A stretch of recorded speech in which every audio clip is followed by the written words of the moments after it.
Being that it's Wednesday night, we usually give the regular Parshas Shir this week, but there won't be a regular Parshas Shir. So, and I won't be here for Shabbos, I won't have a chance to give a drasha, so maybe perhaps we'll share something on the Parsha Shavua, PARSHAS SHELACH. There's a very famous concept in Yiddishkeit, which is that HaKadosh Baruch Hu would never ever send a nisayon, a challenge to a person that they couldn't handle and overcome. You'll never get tested beyond your pay grade, beyond what your spiritual content is able to handle. That means that whatever nisayon a person is handed and dealt with from HaKadosh Baruch Hu, it must be that inside the person there is the kayach to be able to overcome that particular challenge. Otherwise, HaKadosh Baruch Hu in His infinite wisdom, He would never send it that person's way. We see in this week's Parsha that there's a famous question that we have to ask on that as well, and that is, how come then, for each and every one of us as individuals, and as we look out in the world, we see the same thing. There are plenty of people going through plenty of nisyonos, and they are not passing the test. There are plenty of challenges that HaKadosh Baruch Hu has brought our way, and we fail, we don't overcome. And it's not only ourselves, we see it in our friends, we see it in our family, we see it in the people in shuls, we see it in Klal Yisrael. We sometimes go through a challenge and we just fail. Miserably fall on our face and we don't overcome. So how could it be that HaKadosh Baruch Hu would never ever give a person a nisayon, a challenge that they can't overcome, and yet we end up not overcoming, we fail the test. And it's not only us, it's hundreds of thousands of millions of people.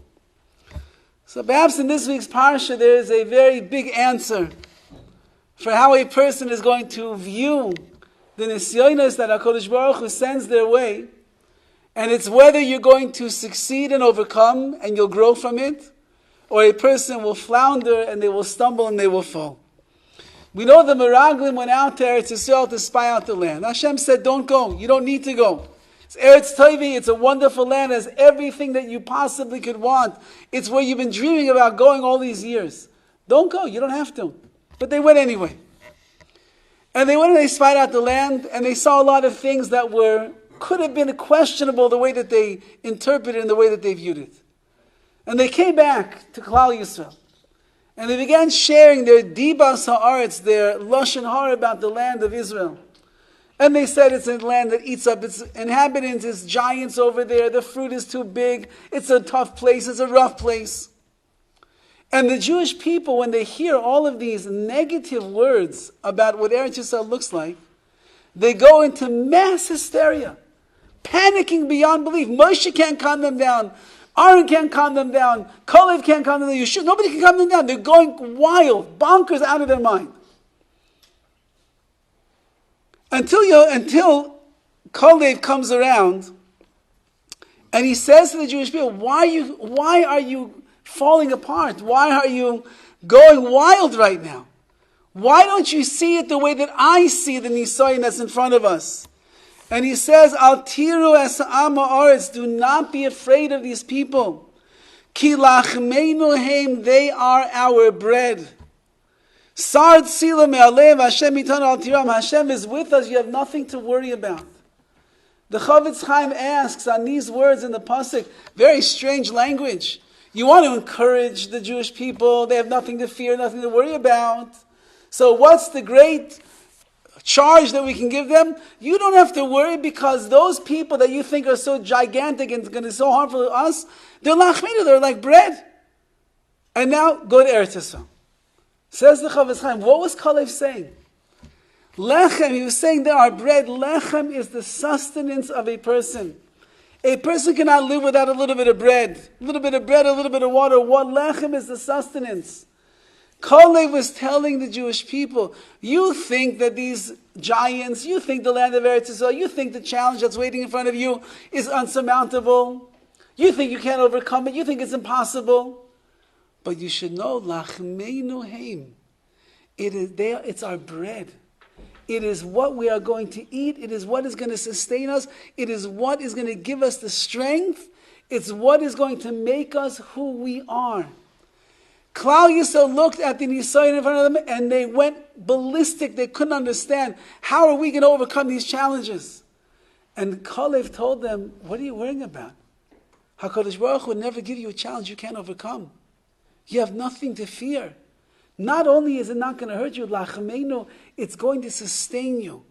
The more that you rise to the challenge and you get yourself into the challenge, you understand what that challenge is, the more you eat it up, says Kalev, so the more you're going to be sustained and the stronger you're going to become.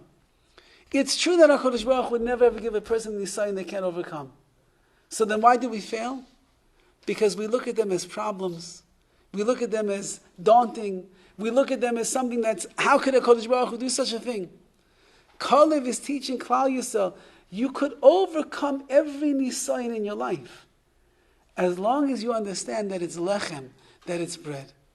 Which means when it comes to nisayon, it's not a time for a person to become gluten-free. When a nisayon comes the way it's time to take a bite of that lechem, of that bread, and recognize that yes, in fact, it's for my good, it's for my benefit, it's the food that HaKadosh Baruch Hu is sending to nourish my neshama, if only I'll appreciate and recognize what it is. I was thinking on the camping trip, anyone who recognized I came home a day early. I came home early, one, because one of my sons was sick, and number two, truth be told, I'm not such a camper. That's the truth be told. I try every year to do it. I have tremendous reverence for Bam, and I very badly want to be there every single year, but truth be told, one of my sons sneezes. Oh, okay, you sneezing? Okay, maybe it's time to go home right now. Maybe he has an infection, and he has an infection, we went to the doctor, everything, okay, it's for real, he was really sick. But I was thinking to myself, on that first night of the camping trip, which the weather was quite chilly over there. And not all of us, myself, brought all the necessary clothing to stay warm. And I was thinking to myself, I'm like freezing. And it's so uncomfortable, and it's really not a pleasant experience right now. And I was clothed. I had on pants and the shirt and undershirt and tzitzis and a jacket and socks and shoes and the whole thing. And I was thinking to myself, when the Yidden were in the Holocaust, and they were in the concentration camps, and it was the frigid German or Polish winters that were there, and it was below 10 degrees, below 20 degrees, and they had only one little thin little gown or shirt that was on. They didn't have socks. They wore wooden shoes. They didn't have anything, the scarf to keep them warm. And they survived. Many of the people survived. Or how about all the stories of the Jews who were in Russia? They went to Siberia. They were in the Gulag. They went through months and months and months where you don't see the sun. You don't even know what it means, temperature that's below 30 degrees. And they survived. And here I am, a spoiled American brat in a beautiful campsite, should be enjoying myself, and all I'm thinking about is how cold I am.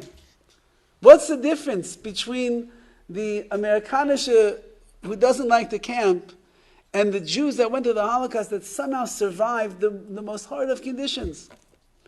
I think that the answer is this exact thing that we're saying, is that when you are in a situation where you have no choice but to overcome the challenge that is in front of you, you will surprise yourself and you will find koiches, you will find potential, and you will find strength that's inside of you that you never knew existed in your life.